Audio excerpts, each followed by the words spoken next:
किसी बदलाव के। चैप्टर 1 जागृति अवेकनिंग।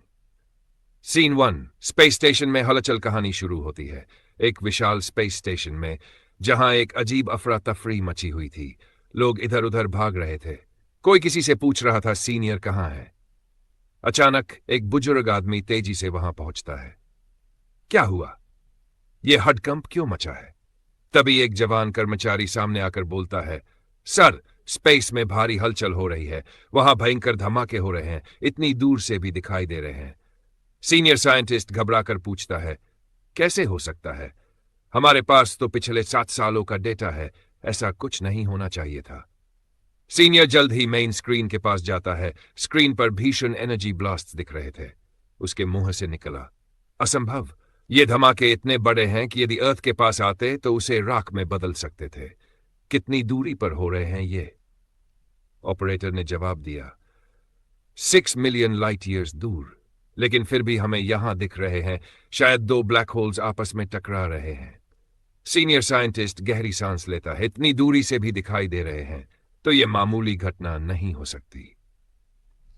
पृथ्वी पर खबर फैलती है। इस घटना की खबर नासा के जरिए पूरी दुनिया में फैल जाती है।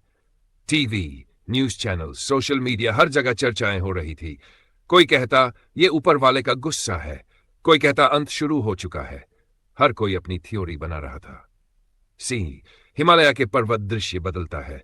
भारत के हिमालय में ऊंचे बर्फीले पहाड़ों के बीच एक बूढ़ा मंक भारी बर्फबारी में धीरे धीरे एक प्राचीन छोटे से मंदिर की ओर बढ़ रहा था। वह मंदिर बर्फ में आधा दबा हुआ था। मंक मंदिर के दरवाजे को खोलता है। भीतर एक युवक ध्यान मुद्रा में बैठा था। चारों ओर गुलाबी ओरा फैला हुआ। मंक जोर से कहता है, क्या हुआ? उठो, तुम्हारा समय आ गया है। अब तुम्हें धरती को बचाने जाना होगा। मंक कहता है, तुमने जो कुछ भी सीखा, वो ग्रंथ जिसे कोई पढ़ न सका, तुमने पढ़ लिया, वो भी सिर्फ 7 वर्ष की आयु में। मुझे वो जान सीखने में 35 साल लगे थे, पर तुमने चंद वर्षों में ही सब समझ लिया। मैं जानता हूं तुम्हें रचिता ने चुना है। मंक गहरी सांस लेकर आगे बोलता है, अब मेरी उम्र 29 वर्ष हो गई है। शायद अब इस बर्फ को और सह नहीं सकूंगा। मेरी अंतिम इच्छा यही है कि मैं मरने से पहले तुम्हारी आवाज सुन लूं। डिनायल शांत स्वर में उत्तर देता है, गुरुजी, अब मुझे अनुमति दें, मेरा मार्ग स्पष्ट है। मंक की आंखों में आंसू आ जाते हैं। वो सिर झुका देता है।